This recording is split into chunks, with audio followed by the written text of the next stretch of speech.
Coming up, we're going to talk about some recent news, including the Eighth Voyage of Sindbad, Halloween Horror Nights houses, and that's about it.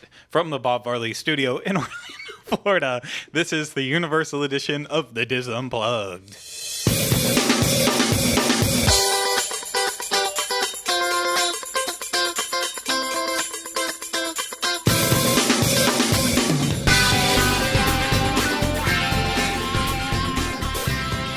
This is episode 189 of the Diz Unplugged Universal Edition.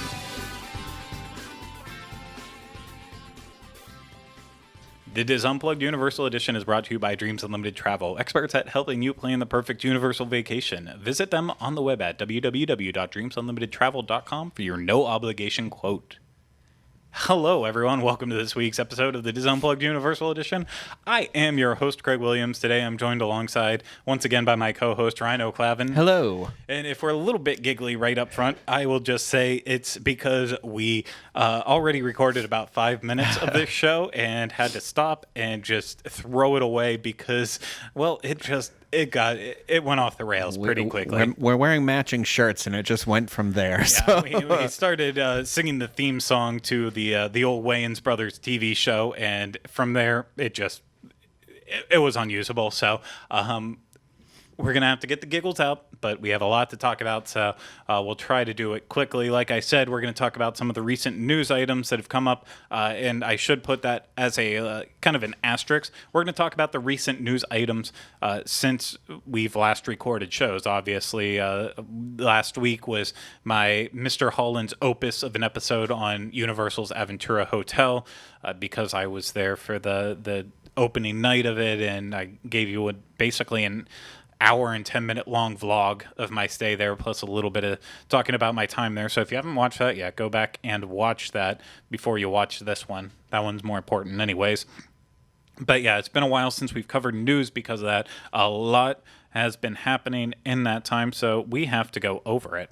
And that's the way the cookie crumbles on this one. That's the way the cookie crumbles. So first thing we are going to talk about, and I don't even know if Ryno is in on the information on any of these because he has been on vacation, so I give him full credit for not paying attention to anything during this time. I literally, it was all Power Rangers. Yeah. So that was all I got through to me the last week. Listen, I know when I've been on vacation, I've had to catch up on things that I completely missed as well, too, so I totally get it.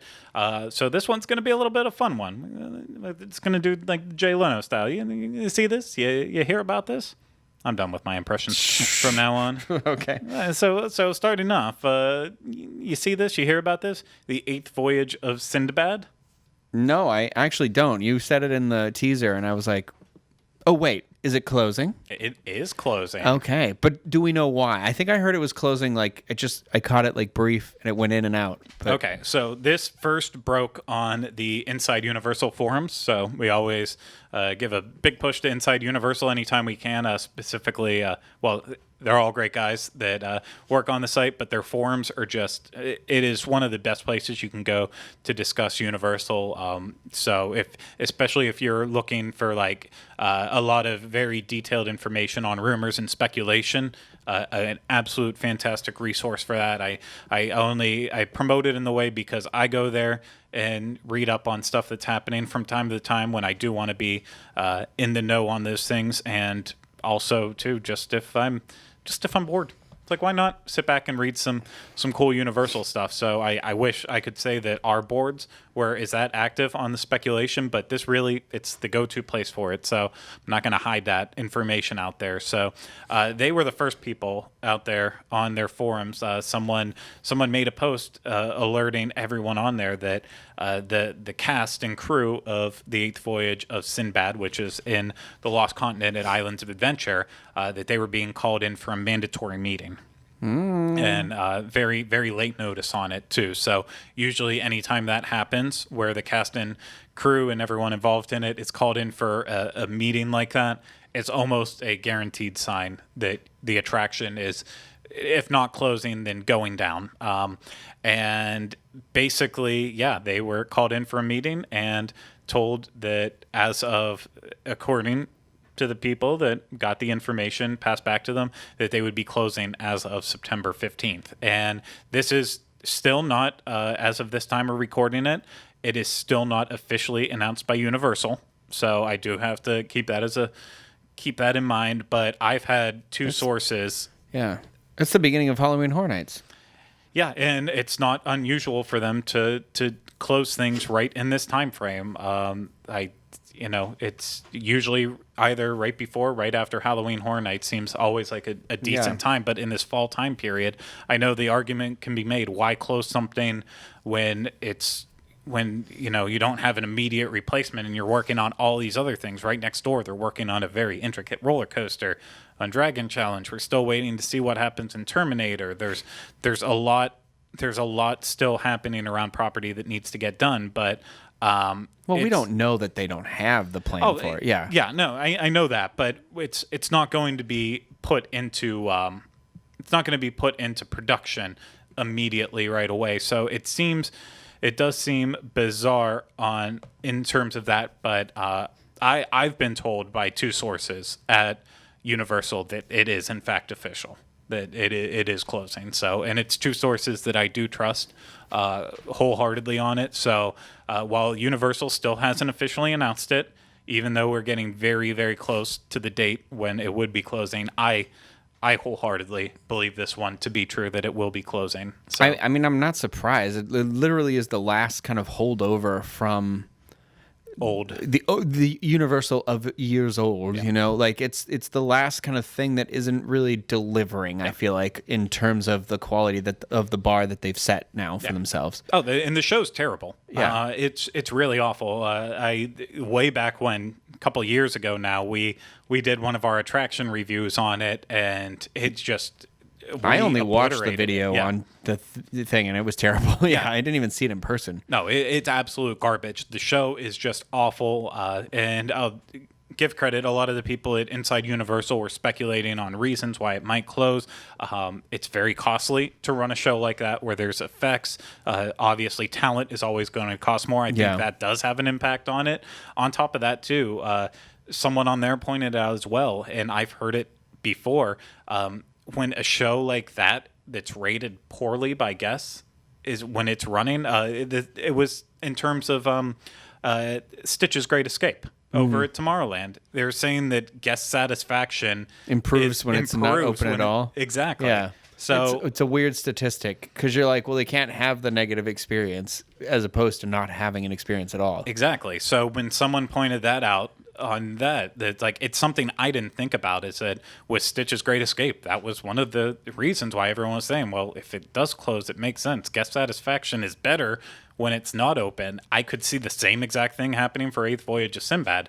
That does make sense to me. That I just hope it doesn't sit there empty for forever, though. I hope that it was closed with a plan. Like, I'm all for getting rid of it, and there not being anything there for a hot second, but it feels like it was always the assumption that Harry Potter would eventually absorb that part, and maybe that might still be the case, or maybe they'll incorporate some. Well, I guess it's on the other side of the train, so they can't really incorporate it into the roller coaster part. But I don't know. It just that whole Lost Continent area, as beautiful as like the Mythos restaurant is from the outside, and the my goodness, what's the other ride with the big foot in front of it? Poseidon's Fury. Poseidon's Fury is like visually striking as those areas are. They don't offer a lot of amazing experiences. I like Poseidon's Fury on the level of it's so bad it's good. It really is very cheesy and awful and entertaining, but I have nothing positive at all to say about Sinbad at all. It was, I will go and do it again. I probably will not be there for the last show. I know there will be those dedicated saying like, oh, we have to go on the last final show, and I don't care to be there for it. I don't have any passion to see it. I will go to make sure I have the most updated video on it before it goes away, like I do with any attraction, whether or not we release them. Because sometimes I forget to release them. I'm terrible about that. Maybe they'll bring back Beetlejuice's Graveyard review over there. It's like I think I released that, but I definitely just found all my footage from my final experience on Twister. Oh, and like I was looking back at it, I'm like, God, this footage I shot was actually really, really great. But now, after a couple of years, I feel like I can't release. I need to Throwback wait. Thursday. I need to wait for like an anniversary, like on the 5th anniversary of Twister closing. Then I'll release it, and by that time, all my 4K video won't matter because we'll be in 8K and we'll be in holograms by that point. Oh, scary. But yeah, Sinbad. Its time had come a long, long time ago. So I'm really, really happy with this decision. I don't know what to expect for what would happen next with it, kind of as you were alluding to. Everyone expected for the longest time that Harry Potter would be there. There were the plans. There were detailed plans on when it would take over Lost Continent, but that all their plans on that changed. So I don't know if I necessarily want more Potter in that park. I'm happy either. with the Potter especially footprint like right now. if the rumor is a third theme park at some point, a third this type of theme park. You know what I mean? That I like the idea of having the same kind of properties, different experiences. You know what I mean? Like I like the idea. Okay, if you're going to do Jurassic World, do it in the new theme park and leave Jurassic Park the way it is. You know, I've kind of grown. It's kind of interesting how Universal has created that sort of an experience. Like I don't mind that. You know, it's like what you said. I don't want too much of a good thing in one place. Almost. You know, and so that's almost where I'm at with that specifically, but I don't know what else they would put in there either. I don't know. Yeah, I would love to see something else that's mythical based in there, especially with the period where they're going with the Lost Continent. I don't think they're going to do an original property though. I know. I completely agree with you on that too. So I would say the next thing is finding out what property could fit into that. And I don't Lord of have the Rings. No, I don't even think Lord of the Rings. Lord of the Rings is more medieval than that. That is ancient, almost something where like even the Mummy would have fit in well over there. Obviously, that's not going to happen. But I don't know. I feel like there has to be something out there that just it would fit well in that area without them doing the total transformation. So I don't think they're. And this is all speculation on my part. I don't think they're ready to change up the Lost Continent as a whole. No, I don't think so either. Poseidon's Fury is still a people eater that can be, even when it's a 20-minute wait, it is churning people through there. Mythos is still popular for some reason. Yeah. There is still a draw and appeal there. So to close the land down as a whole doesn't make sense right now. And the stage show, while it takes up a big area, it's not a massive area at the same time too. So we'll have to see. Everyone thought it was going to go when Hogwarts Express was being built and stuff. It seemed like the perfect place and perfect time to demolish it. It continued on. So we'll have to see what ends up happening there. We'll have to see if Universal ever officially announces it too. I'm gonna kick myself now because, of course. Oh, it'll happen between now and Thursday. Exactly. Yeah, when we're recording this, and then on Thursday when this releases. But we'll have to see, and who knows? And I guess it could all change too. Just putting that in there as an asterisk. Until it is officially announced, it is still all rumor and speculation, even though it's come from really trusted sources that are saying flat out, without a doubt, that it will be closing. So if you want to see Sinbad, get over there. But we're going to move on to your favorite part, our favorite part, Halloween Horror Nights. Mm-hmm. So 2 houses were announced, the final 2 houses. So we're going to run over those, not with the card, just in our speaking. And the first, we'll go in the order that they were announced. And the first one that we have to talk about is The Horrors of Blumhouse will return again for 2018. So last year, if you don't remember, The Horrors of Blumhouse was right next to Men in Black. Mm-hmm. And this house included The Purge, a very short section on The Purge. It included if I remember correctly, I have to go back in my head for the rumors Insidious. and stuff. Well, it wasn't supposed to be The Purge. I think it was supposed to be Ouija, and then it got switched out at the last second to The Purge. Interesting. You mentioned Insidious. They had it as Insidious Chapter 4 in there, which was a precursor to the movie being released in January, but it all started with Sinister at the beginning. And so I guess, first off, it's easy to work with Blumhouse because Universal is their distributor. They signed that 10-year exclusive deal with Universal, and they're having no problem coming out with hit movies over and over again. Movies made at a very low budget, but then producing enough income off them to really continue on. So there's been some not so well received ones. I would say definitely Truth or Dare, that awful movie, but that's Hollywood's problem because that's a part of their horrors of Blumhouse. Is it really? Yeah. Oh God, all the people with the creepy faces. Yeah, it's Hollywood. Just to say it, since I've already brought it up, they have a standalone first Purge house out in Hollywood. God, I'm so over the Purge is becoming like The Walking Dead. It's like move on from the property. I get why it's easy to do, and it is like I get it. And you're still making movies that are relevant and do well, but and we'll get into that. But Hollywood's doing Truth or Dare for theirs as well as Unfriended, which I didn't see. How are they even going to do that? Yeah. Well, my thing is, I apologize. I'm a terrible horror fan for this. I didn't realize that the Unfriended, the Dark Web.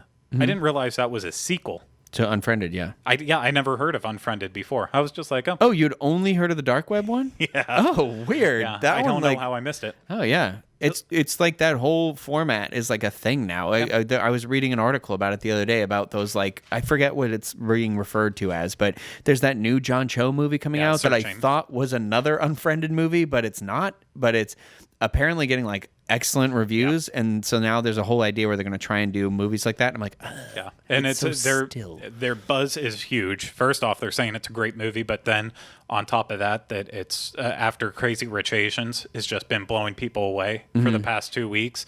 Then adding on another movie that's really well made, that's featuring a very strong Asian lead. I love John Cho. Yeah. Oh yeah, no, John Cho's great. It's sad that this is probably going to be a lot of people's first interaction with him. And like, how did you not watch frickin' Harold and Kumar? How did you not see Star Trek? Like, how did you miss all of these? And this is your first time, but you know there's people out there who are going to be like, I missed all of that kind of nerdy stuff, but this is where I learned about John Cho, not from the amazing television show that went downhill so quickly in the fold of one season that is Sleepy Hollow.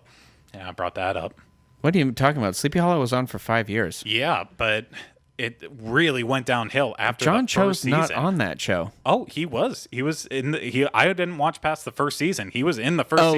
But he's not even in the whole season. He's only in like 2 or 3 episodes. Yeah, and I remember being like, what the heck? Why would you kill off the biggest star on your show? And it was an awesome show for the first like 10 episodes. Yeah, and then it just was like crashed and burned. Yeah, I didn't watch anything past the first episode of the second season. Yeah, that was exactly. So, but John Cho's been out there. But anyways, this isn't about John Cho, but that's the Hollywood house that's there here in Orlando. Sorry, one more thing about Sleepy Hollow real quick. You know that I don't even know if it's done airing or if it finished or what the deal was. The last season wasn't even in Sleepy Hollow. Yeah. So you have a show called Sleepy Hollow.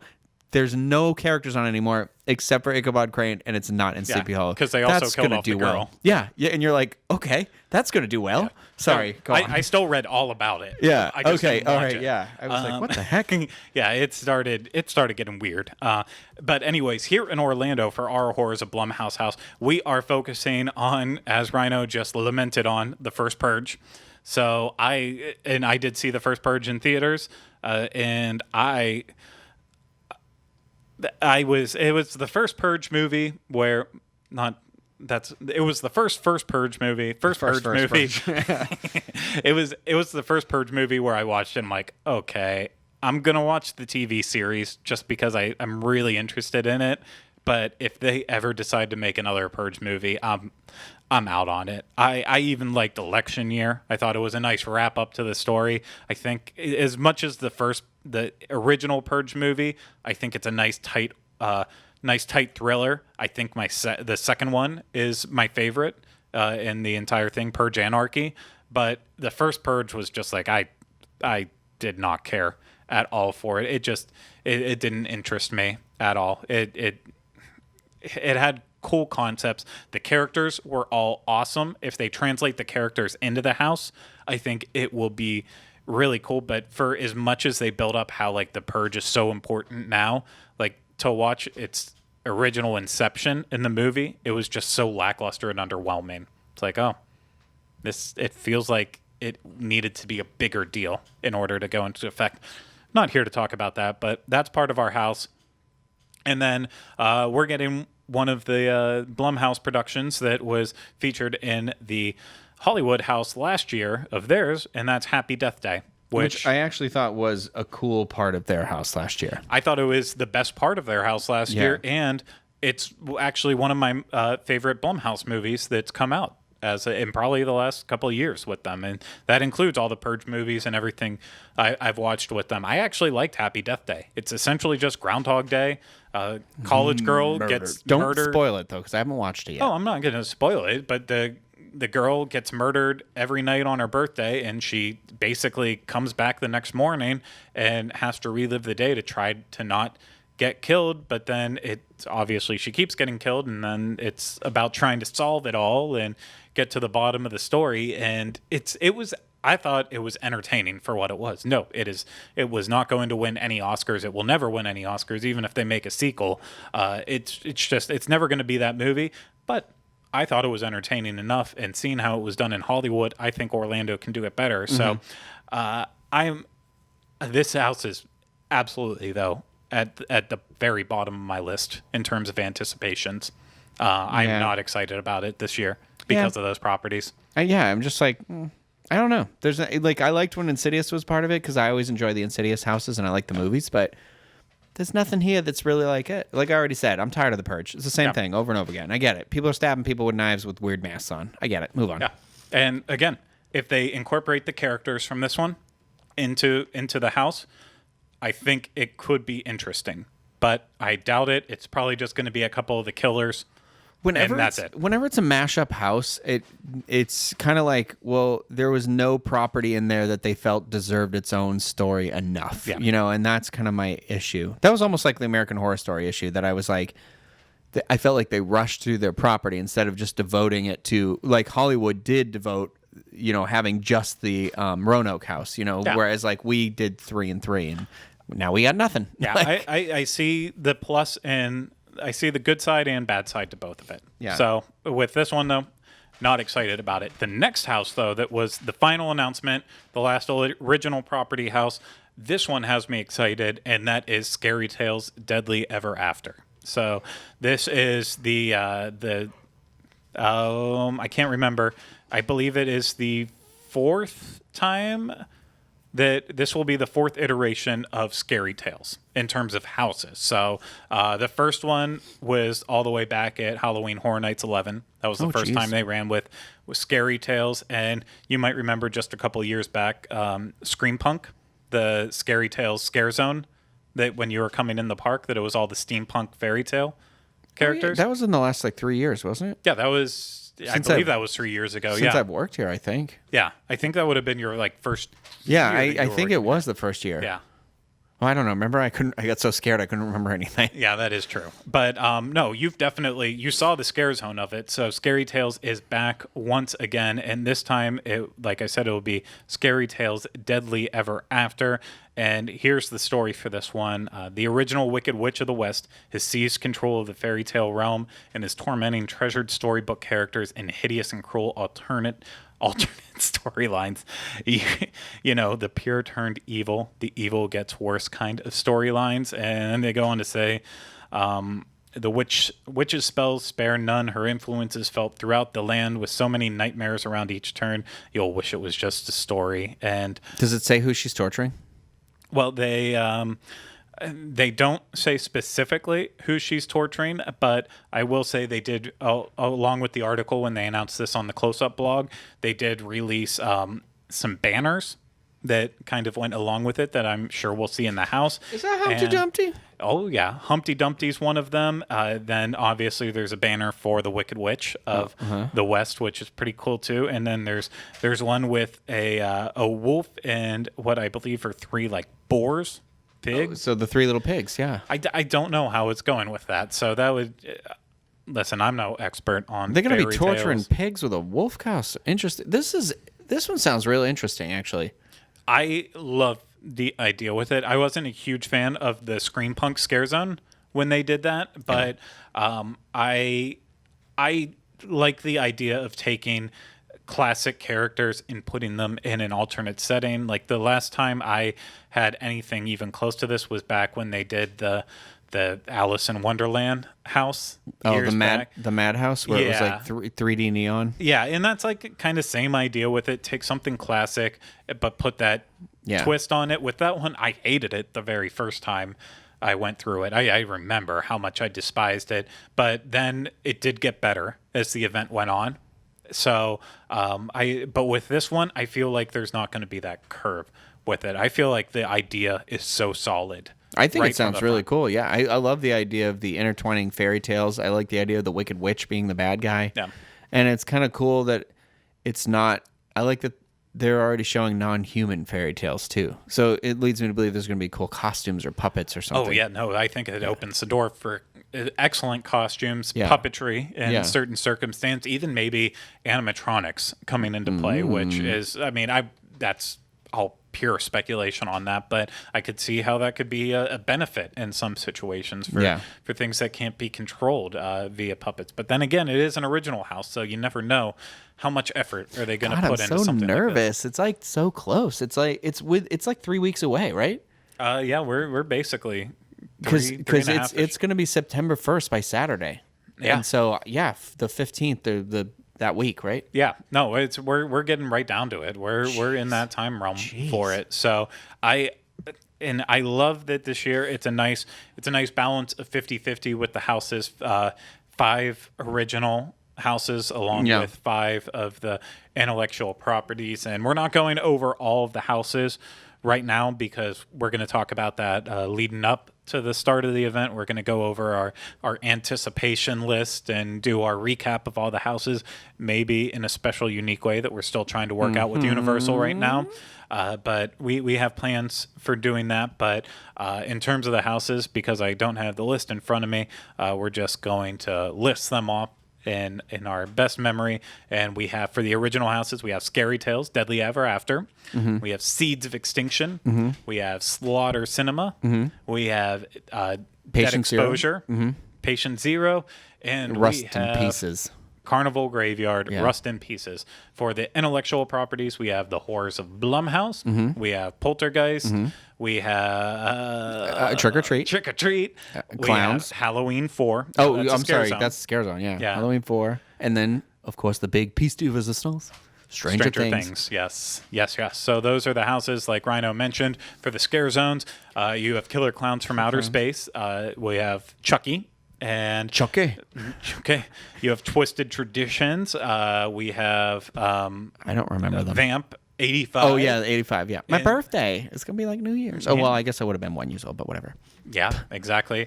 And then what the heck is? I'd be turning 1. I was born in 1985. But anyway, yeah, what is the other one? I can't remember the last one. I think it's an original thing, too. Yeah, it is another original one, and it's of course the internet is always slow. And the last one is where is it on my list? The Harvest. That's right, The Harvest. The pumpkin. Yes. Yes. Yeah. Exactly. Yes, So, yes, yes. then all the props we're hopefully before this releases, we'll have video of what's currently set up in the parks. I know Central Park is all pumpkined out already, and Killer Clowns from Outer Space props have started to go up. And it's all very interesting with that. And then, of course, Academy of Villains will be returning with their show Cyberpunk, and that will be inside the Fear Factor live stage. Not inside it, I guess, showing on that stage. But yeah, and I don't know that I knew that. Did we talk about that? we did, yes. Oh. That's cool. I didn't know that was their theme, I guess. We didn't talk about that theme. No, this was just they finally updated their website. Oh, and okay. It said their theme, but we talked about Academy of Villains returning. Okay. So Good. It's just Good, been good. a while for that one. So we'll go over, when we have our full overview one, we'll go over where all the houses and scare zones are because Universal already released their event map is downloadable on their website, which is really awesome that you can already start planning out where the houses are and which ones you're going to hit and all that goodness. It's easy to come up with a plan once you know where they all are. So that is the excitement for Halloween. So we're getting close to it. We'll have more coverage on that as we lead up to the event, but that is it for now. So that's actually it for this show. So Ryno, thank you so much for having this discussion with me. Yes. Yes, and thank you you. to everyone out there who listened and watched this. We do appreciate it. Of course, if you need more information, head over to DizUnplugged.com, home of our show notes page for this show and all the others on the Diz Unplugged podcast network. It's where you can get links to Facebook, Twitter, Instagram, as well as our email, uopodcast@DizUnplugged.com. If you're watching this on YouTube, of course, always subscribe and then leave comments below so we can read them, as well as hit that thumbs up button. And if you're listening to this on iTunes, make sure you're subscribed and that you are rating and reviewing us. So that is it. Once again, thank you so much to everyone out there for listening and watching this. We really do appreciate it. We do it all for you, so we hope you enjoy it. And we'll be back with you again next week for another episode of the Diz Unplugged Universal Edition. But until then, remember, we still have not changed the name.